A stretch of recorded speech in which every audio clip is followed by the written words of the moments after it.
I voted against the amendment. It's amendment the Queen's speech. It was, to me, the wrong place to put a measure in like that. But I've spoken to the Chancellor about this directly this week even, and I'm confident he will bring forward measures that will achieve a similar purpose. So does that mean that you no longer agree with what you said last week? You should read my lips, John.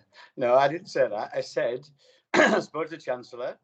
The Queen's speech is the wrong place to put an amendment like that, but I spoke to the Chancellor and confident he'll bring forward similar measures to the ones I talked to you about last week.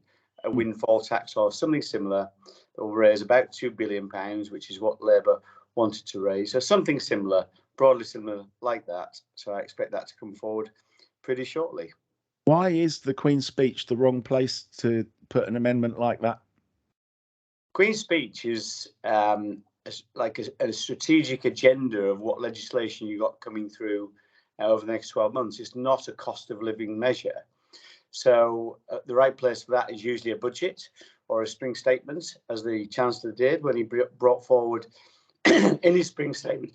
In his spring statement, he brought forward, if you combine it with the energy announcement prior to that, £21 billion of measures. So reducing taxes for low earners, cutting fuel duty, support for energy bills, £21 billion. Now, windfall tax is £2 billion. So this isn't, for many people, it's not going to even scratch the surface of the problems they've got. So you need something bigger than just a windfall tax. But nevertheless, I think it's the right thing to do, and I'm confident he will do it. But really, there needs to be something more comprehensive than a windfall tax.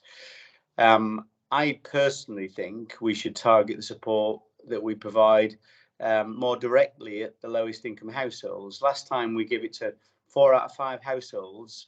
I think this time we probably should give it to maybe 1 in 4 households, and the ones that are experiencing the most difficulty. Last question on this.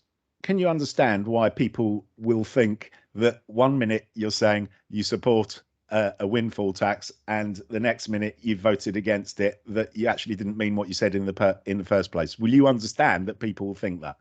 No, not at all. I think you're just causing mischief, John. That's not what it is at all. As I said to you before, I've been very clear. A number of different interviews I've had on this, and I've spoken very clearly. Windfall tax to me is the right thing to do. I'm confident the Chancellor would do it.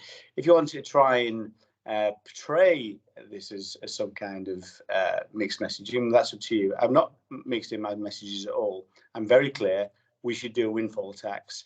Just do it to the right vehicle at the right time. Do it pretty quickly. I mean, you know, you can accuse me of making mischief if you want to, but the fact is you voted against the amendment last night. For all the reasons I've told you.